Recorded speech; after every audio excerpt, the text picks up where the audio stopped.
Let me now share about what we know about this novel coronavirus.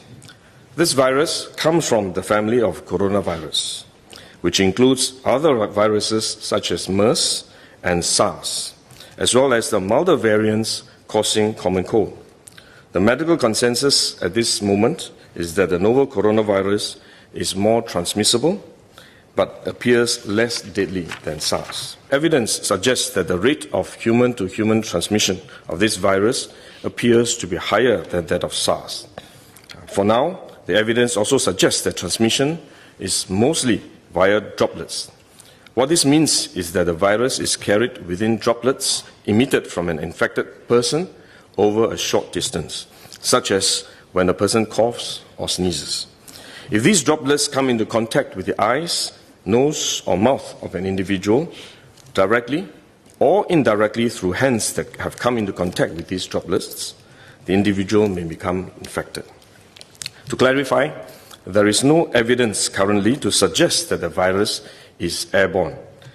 There are other viruses, such as the chickenpox, which can easily be transported via air currents and do not require droplets to contact the eyes or nose.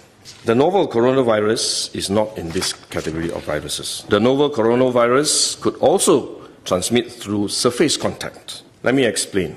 When a person sneezes or coughs, the droplets fall onto the surfaces of tables and chairs, and the virus may remain alive for up to a few days.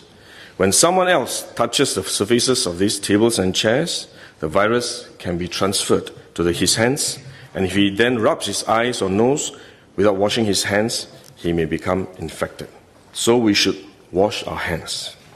This is also why we only quarantine the close contacts of confirmed cases. For more transient contacts, such as individuals that the confirmed cases may have walked past in malls or hotels, the risk of transmission is low.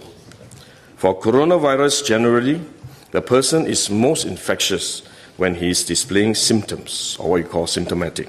And this is likely to be the case for the novel coronavirus as well. There is evidence of limited spread from a person without symptoms during the incubation period. However, this form of transmission may be uncommon and has so far involved isolated cases only. At this point, the evidence still points towards higher transmissibility when the person is displaying symptoms. As such, medical professionals, both overseas and in Singapore, have advised that the most effective way that we can protect ourselves is to practice good personal hygiene. We should regularly wash our hands with soap and water and avoid touching our face with our hands.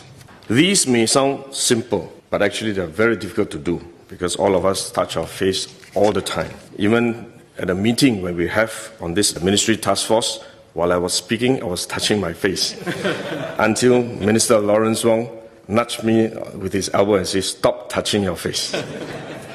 So it is simple but extremely difficult, but are actually very effective in preventing all kinds of infection.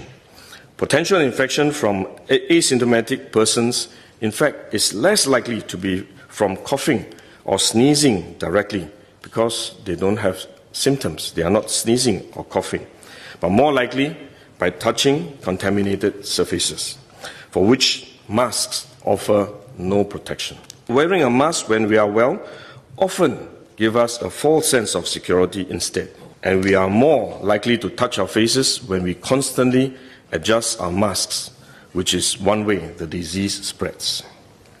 At the same time, we need to protect others, our loved ones, friends, colleagues, and fellow Singaporeans that we come into contact with. If we are sick, we should rest and recover at home as far as possible. If we do need to go out to see a doctor, for example, we should wear a surgical mask to protect others. So this is when mask is needed, when we are unwell.